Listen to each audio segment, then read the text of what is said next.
Assalamu alaikum. Welcome to detailed analysis of English paper FABAIS 2025 of SSC1. आज ये paper जो आपकी screen पे आपको नज़र आ रहा है MCQ पोर्शन, ये पहले शॉर्ट्स में मैंने अपलोड कर दिया था सॉल्व्ड, लेकिन अब यहाँ पे हम लोग इसको डिटेल्ड एनालिसिस के साथ देखेंगे।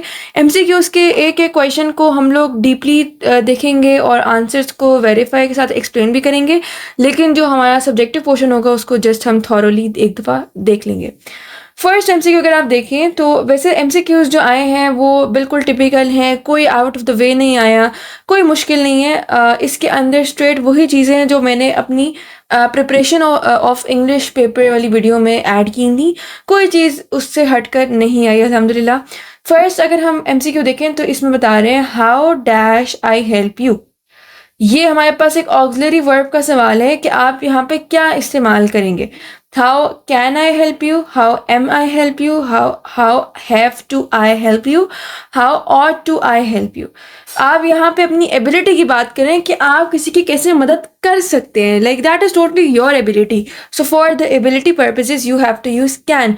बाकी सारे वर्ड्स ऑक्सिलरी नहीं है एक्सेप्ट ऑट टू और हैव टू, पर इनके यहाँ पे कोई मीनिंग क्लियर नहीं हो रहा, ठीक है। तो यहाँ पे ऑप्शन था कैन।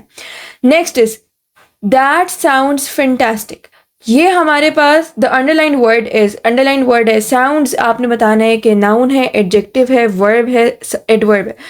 किसी भी किस्म की कंफ्यूजन अगर आपको थी, आपने सिर्फ ये देखना था कि यहाँ पे आपके पास बेसिक वर्ड जो होता है वो साउंड होता है, साउंड के साथ एस लग गया। हम कभी भी नाउन या प्रो नाउन के साथ एक्सेप्ट इट्स प्लूरल वर्ड, उसके अलावा हम कभी भी उसके साथ एस या ई एस अपनी डिज़ायर से बिला वजह नहीं लगाते।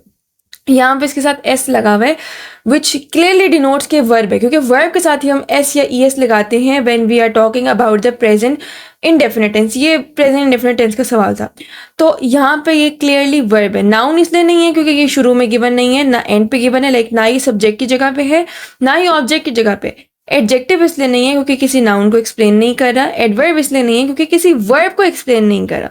सो we have the only option left is verb. Third, which sentence carries a proper noun. Proper noun क्या होता है? प्रॉपर नाउन इज बेसिकली कोई भी किसी भी इंसान का एक क्लियर नेम, कोई ऐसी चीज़, कोई ऐसा नेम जो कि किसी पर्टिकुलर चीज़ को स्पेसिफाई कर रहा है। ऐसा नहीं है कि हर दूसरी चीज़ का नाम वही हो। हम फर्स्ट एग्जाम्पल से आगे लेके चलते हैं। पहली हमारे पास जो ऑप्शन है वो है I bought new furniture. Furniture is not a specific name to a particular thing. या अब इस दुनिया में मौजूद किसी भी वुडन चीज़ को जो कि आपके घर के अंदर इस्तेमाल हो रही है फॉर योर लिविंग पर्पसेस, वो फर्नीचर कहलाएगा। किसी एक चीज़ को हम ये नहीं कह सकते, राइट। कल मैंने पोस्ट भी फर्नीचर से रिलेटेड लगाई थी जिसमें मैंने पूछा था कि फर्नीचर क्या होता है, तो उसके ऑप्शन से मैंने प्रॉपर नाउन दिया था पर वो उसका आंसर नहीं था। That elephant is huge. Elephant again is not the particular name for a specific elephant. बहुत सारे elephants होते हैं, common noun है। Babar is a good batter. Babar अब एक बंदे का नाम है, ये स्पेसिफिकली उसकी प्रॉपर्टी है, तो ये प्रॉपर नाउन का आंसर है। और next is flowers smell sweet. Flowers भी कॉमन नाउन होता है। अब यहाँ पे ये मैंने वीडियो डिटेल लगाई हुई भी है ग्रामर की टाइप्स ऑफ नाउन्स में, आप वहाँ से भी जाके इसके मजीद कॉन्सेप्ट क्लियर करने के लिए देख सकते हैं। I can see myself in the mirror. The underlined pronoun is reflexive. Emphatic क्यों नहीं है? पर्सनल और इंडेफिनिट के तो कोई चांस नहीं था। हम emphatic एंड रिफ्लेक्सिव पर डिबेट करेंगे। emphatic होता है जो कि आपके सवाल को, आपके आंसर को मजीद एम्फोसाइज देने के लिए इस्तेमाल किया जा रहा। मैं कहूँ I myself cut the, या अगर हम इसी के हिसाब से देखें I myself saw that thing in the mirror, मैंने बजाते खुद किसी चीज़ को मिरर में देखा, तो वो एम्फैटिक था जब आप अपने आप पे, अपनी की हुई चीज़ पे बहुत ज़्यादा फोर्स लगा रहे हो। अब यहाँ पे रिफ्लेक्सिव क्यों है? क्योंकि आप खुद पे रिफ्लेक्ट बैक करें ना, आप अपने ही बारे में बात बता रहे हैं। बहुत आसान हल होता है रिफ्लेक्सिव और एम्फैटिक के दरमियान में डिफरेंशिएट करने का। अगर आप माई सेल्फ या जो भी आपके पास प्रोनाउन है रिफ्लेक्सिव और एम्फैटिक वाला, उस पर अगर आप अपना हाथ रख रहे हैं या आप उसको इग्नोर कर रहे हैं, तो अगर आपके पास सेंटेंस स्टिल कंप्लीशन प्रोवाइड कर रहा है तो दैट इज एम्फैटिक, क्योंकि वो सिर्फ और सिर्फ फोर्स प्रोवाइड करने के लिए, स्ट्रेस प्रोवाइड करने के लिए वहाँ पे अप्लाई हो रहा था, अदरवाइज वहाँ पे उस वर्ड का कोई काम नहीं था। लेकिन अगर आप उसको पढ़े बगैर पूरा सेंटेंस गो थ्रू करते हैं और वो आपको मीनिंग क्लियर नहीं दे रहा, तो दैट मीन्स कि वो रिफ्लेक्सिव है। इसको देखें, ये होता I can see in the mirror, क्या ये सेंटेंस का स्ट्रक्चर पूरा है, क्या इसकी लॉजिक पूरी आ रही है? नो, तो दैट मीन्स कि ये रिफ्लेक्सिव हो जाएगा। We play cricket on, upon, by या in, that was a very simple question. On इसका आंसर था, we play cricket on Saturdays. Don't run fast, the underline part is adverb. Why? Because ये run को explain कर रहा है, ये इंसान को एक्सप्लेन नहीं कर रहा, ये कोई प्रोनाउन भी नहीं है, ये बता रहा है कि कोई इंसान कैसे भाग रहा है। How you should not run, तो हाउ का आंसर देता है एडवर्ब ऑफ मैनर, तो ये एडवर्ब है। Identify the imperative sentence. Imperative sentences कौन से होते हैं? मेरी फर्स्ट ग्रामर की वीडियो जो थी उस पे टाइप्स ऑफ सेंटेंसेस में इम्पेरेटिव सेंटेंस हमने क्या पढ़ा था? जिसमें आप किसी इंसान पे ऑब्लिगेशन लगा रहे हैं, आप उसको कोई यू कैन से कि कोई कमांड पास कर रहे हैं, रिक्वेस्ट कर रहे हैं, कोई एंटिटी है, कोई इस तरह की चीज़ है। यहाँ पे एक ही ऐसा सेंटेंस था जो कि था प्लीज फॉलो द इंस्ट्रक्शंस। यहाँ पे आप रिक्वेस्ट कर रहे हैं, तो जब आप रिक्वेस्ट करेंगे तो that will be imperative. Take it dash leave it, take it and leave it, take it but leave it, take it either leave it, take it or leave it। दो के दरम्यान में कॉन्ट्ररी बात हो रही है ना, या ले लो या छोड़ दो, तो इसकी वजह से हम यहाँ पे और यूज करेंगे। the wind whispered in my ears, personification। Wind के पास ये एबिलिटी नहीं है कि वो विस्पर कर सके, ये एक ह्यूमन एक्टिविटी है, और जब आप ह्यूमन एक्टिविटी किसी भी एक नॉन लिविंग थिंग को या even living thing but not a human को देते हैं, तो that is clearly a personification. अच्छा, इसके बाद हमारे पास क्या है? Complete the sentences. If I had worked hard I dash the exam, I would have pass the exam. ये आपके पास कंडीशनल टाइप 3 सेंटेंस है, ये भी मैंने अपनी वीडियो में ऐड किया था कि कंडीशनल्स पढ़ के जाने। तो थर्ड से सवाल है, स्ट्रेट वही वाला आपके पास स्ट्रक्चर इस्तेमाल हुआ है। आइडेंटिफाई प्रेजेंट कॉन्टिन्यूस टेंस निहायत आसान था, जहाँ पे आपके पास इज, एम, आर के साथ हेल्पिंग वर्ब की फर्स्ट फॉर्म प्लस ING इस्तेमाल होगा, that will be present continuous. First sentence ही वो है, the cat is chasing the rat. Second is the load shedding is scheduled, that is not a, you can say कि ये कोई नहीं है। Turn on the lights ये भी नहीं है। She has answered ये तो perfect tense है। On hearing the good news I felt elated, ये वो सवाल है जो मैंने आपको वर्ड मीनिंग से रिलेटेड कहा था कि वर्ड मीनिंग्स आपके पास अमूमन ऐसे आते होते हैं कि आपको वो एक सेंटेंस देते हैं, उसके अंदर एक वर्ड को अंडरलाइन कर देते हैं और आपने विद रिस्पेक्ट द कॉन्टेक्स्ट बता देना होता है कि वहाँ पे वो किस तरह से आ रहा है। इलेटेड का मतलब यहाँ पे हैवी था। ज़ाहिर है खुशी की अच्छी न्यूज़ सुन के आप खुशी होंगे, दुखी तो नहीं होंगे। द काउ वॉज काम, the underline part is descriptive adjective. ये एडजेक्टिव डिस्क्राइब कर रहा है कि काउ की कंडीशन क्या थी। जब काउ को एक्सप्लेनेशन मिल रही है तो that will B descriptive. Quantity नहीं बताई जा रही, प्रॉपर एडजेक्टिव कोई वर्ड नहीं होता, न्यूमरल भी नहीं है ना, ये मतलब quantity and numeral somehow same चीज होती है। We have to read story books, the underline part is two के साथ जब वर्ब की फर्स्ट फॉर्म आती है तो वो सिर्फ और सिर्फ इन्फिनेटिव होता है, ना प्रेजेंट पार्टिसिपल, ना पास्ट और ना ही gerund. Identify the correct use of present participle. Present participle हम किस तरह इस्तेमाल करते होते हैं? प्रेजेंट पार्टिसिपल वर्ब की फर्स्ट फॉर्म प्लस ING होता है, लेकिन वो वर्ब के तौर पे काम नहीं कर रहा होता, वो एडजेक्टिव के तौर पे काम कर रहा होता है एक नाउन के साथ। तो यहाँ पे आप देखें क्रीकिंग डोर, ऐसा डोर जो कि आवाज़ निकाल रहा है, उसका हिंज आवाज़ निकाल रहा है। तो यहाँ पे डोर की क्वालिटी बताई जा रही है, यहाँ पे डोर आवाज़, डोर का वर्ब नहीं है कि द डोर वॉज क्रीकिंग, बल्कि द क्रीकिंग डोर, आपने डोर के साथ एक्सप्लेनेशन दे दी। सो फर्स्ट इसका आंसर था। Now we are moving towards the subjective portion. Subjective में आपके पास फर्स्ट क्वेश्चन जो था वो सेक्शन B में 18 मार्क्स का था, और 18 मार्क्स आपके ये आउट ऑफ द सिलेबस था, ये आपकी बुक से नहीं था, ये आपने कॉम्प्रिहेंशन पैसेज खुद से इन्होंने दिया था। ये रेयर होता है पर इस दफ़ा के पेपर में ये चीज़ आई हुई थी। Next we have is the paraphrasing. Paraphrasing भी आपके पास इसी तरीके से एक आपकी बुक से है और एक आपकी बुक से नहीं है। The first one is out of the syllabus, और ये सेकंड वाला जो है आपकी बुक से था, in spite of the war, in spite of the death, ये आपकी बुक से था।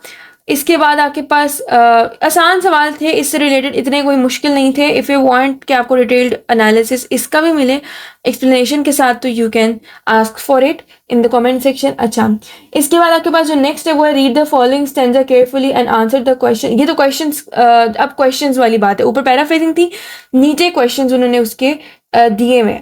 ओके, अब जो क्वेश्चन वाला पोर्शन है ना कि आपने read the following stanza carefully and answer the following questions. First वाला अगेन आपकी बुक से नहीं है, सेकंड वाला आपकी बुक से है। और ये पोम है the lake isle of the Innisfree, वहाँ से ये आपको क्वेश्चन दिया गया है। नेक्स्ट आपके पास जो है वो फिल इन द ब्लैंक्स आई हैं। इस दफ़ा फिल इन द ब्लैंक्स आपकी आई हैं अकॉर्डिंग टू द पैसेज। आपने पैसेज के अंदर फिल इन द ब्लैंक्स करनी है ट्रांजिशनल डिवाइसेस के साथ। ट्रांजिशनल डिवाइसेस फेडरल बोर्ड में बहुत ज़्यादा रिपीटेड टॉपिक्स में से एक टॉपिक है। अमूमन इससे क्वेश्चंस दे देते होते हैं। फर्स्ट में आपके पास जो फर्स्ट ब्लैंक है उसका आंसर फर्स्ट ही था। नेक्स्ट आपके पास आंसर इसका बनता है वेयर। नेक्स्ट आपके पास आंसर है in addition, then is eventually, और फिर आपके पास आंसर आता है विच, एंड देन जो लास्ट आपके पास ऑप्शन बचता है एज अ रिजल्ट। ठीक है, ये आंसर जो आपके सामने पेपर पे लिखे हुए नजर आ रहे हैं ये भी आंसर जो है वो बिल्कुल करेक्ट है। इसके बाद आपके पास फिल इन द ब्लैंक्स का फिर से पोर्शन आता है, और बेसिकली आपने अब यहाँ पे कोई से भी 6 अटेम्प्ट करने थे और सामने आपसे रिक्वायरमेंट्स भी मांगी गई हैं। किसी को नेगेटिव में कन्वर्ट करना है, किसी को पैसिव में, प्रेजेंट परफेक्ट कॉन्टिन्यूस में, पास्ट कॉन्टिन्यूस, प्रेपोजिशंस आपने इसके अंदर करेक्ट ऐड करनी थी, interrogative sentence, affirmative, simple, present tense. Forms of verb से सवाल इसमें ज़्यादा दिए गए हैं और मतलब इतना इसमें कोई ऐसे इतनी मुश्किल चीज़ नहीं थी। Spot any 6 mistakes for the punctuation. ये पंक्चुएशन में आपने एरर्स बताने थे। कहीं पे आपको फुल स्टॉप का एरर नज़र आएगा, कैपिटलाइजेशन नहीं आपको नज़र आ रही होगी, कॉमास का प्रॉब्लम होता है, मिस्टेक्स होती हैं स्पेलिंग्स की, तो उस तरह की भी चीज़ें आपको यहाँ पे देखने को मिलेंगी। Then is write a letter to the principal of your school. ये आपके पास जो क्वेश्चन नंबर 5 आया है एंड क्वेश्चन नंबर 7, ये दोनों थोड़े से डिफरेंट इस दफ़ा आए हैं। क्वेश्चन नंबर जो 5 था इसमें इन्होंने इस दफ़ा आपके पास कोई ऑप्शन छोड़ा ही नहीं कि लेटर या एप्लीकेशन या लेटर या ईमेल या एप्लीकेशन। इस बार इन्होंने दोनों पार्ट्स जो है वो लेटर के दिए, जो कि इस दफ़ा थोड़ा सा डिफरेंट इन्होंने किया है। तो आपको अगर लेटर का पैटर्न आता था तो टॉपिक मुश्किल नहीं था, बस लेटर का मेथड आना चाहिए। Right a paragraph about 60 to 100 words on any one of the following benefits of science और स्मोक अ हेल्थ हैजर्ड। ये एक अच्छे टॉपिक है, दोनों आसान है। फर्स्ट वाला करना was a brilliant idea. Benefits of science पे आप अनलिमिटेड बातें लिख सकते हैं। Question number 7, write a dialogue between a father and a son on the increasing number of the street beggars. Question number 7 भी इन लोगों ने इस दफ़ा ऐसा किया कि ट्रांसलेशन साइड कर दी है, दोनों इस दफ़ा डायलॉग्स दिए हैं। पिछली दफ़ा से बिल्कुल ऑपोजिट, लास्ट टाइम ट्रांसलेशन और डायलॉग दिए गए थे, इस दफ़ा जस्ट डायलॉग्स दिए गए। पहला टॉपिक जो है वो फादर एंड सन के दरमियान में है, एंड सेकंड वाला है write a dialogue between a teacher and the student on the life of in a big city. दोनों बहुत आसान है। 6 आपने इसके अंदर पेयर ऑफ डायलॉग्स लिखने थे, कन्वर्सेशन लिखनी थी। According to me second option was a better option, क्योंकि इसके अंदर आपके पास बिग सिटी पे तो आप बहुत सारा कुछ लिख सकते हैं। आपके पास एडवांसमेंट्स हैं, इंडस्ट्रियलाइजेशन है, डिफॉरेस्टेशन में भी आप इसको एड इन कर सकते थे, सोसाइटीज़ का ज़्यादा बनना भी आप कर सकते थे, लाइक सोशलाइजेशन भी आप इसमें डिस्कस कर सकते थे। तो यहाँ पे चीज़ें जो हैं वो बहुत ज़्यादा आसान थी। ओके, लास्ट में अब हम लोग ये जो क्वेश्चन 4 का पार्ट बी है इसको जल्दी से रिवाइंड करते हैं ताकि इसके आंसर्स भी आप लोगों को पता चल जाए। Sana studied hard to achieve her target. Sana did not study hard to achieve her target, क्योंकि ये पास्ट में था। He broke the world record, इसको आपने पैसिव में लेके जाना था। The world record was broken by him. It is raining since morning, present perfect continuous में होना था। It has been raining since morning. He uphold justice in all circumstances, past continuous tense में change करना था। He was upholding justice in all circumstances. We should abide by the traffic rules. Our college team wins every match. इसको आपने interrogative में change करना था. Does our college team win every match? Question mark. He does not like soft drinks. Negative sentence से affirmative में change करना है. आप इसको करेंगे he dislikes soft drinks. आपने not का word हटाना था. Not का हटा के does not like dislikes ही होता है ना. They tried their best. Change into simple present tense. They try their best. I hope आपको आज की वीडियो अच्छी लगी होगी। जो जो चीज़ें इन एन इंस्टेंट आपको बताई जा सकती थी वो बता दी गई हैं। बाकी सारा थ्योरी बेस्ड था, आपकी क्रिएटिविटी पे था। सबकी क्रिएटिविटी एक दूसरे से वेरी करती है, तो उसमें तो कोई सेकंड क्वेश्चन है ही नहीं, सेकंड ओपिनियन नहीं है उसका। If you have still any query, you can freely ask us in comment section. We will definitely reply you there. Wait for our next videos. Till then, Allah Hafiz.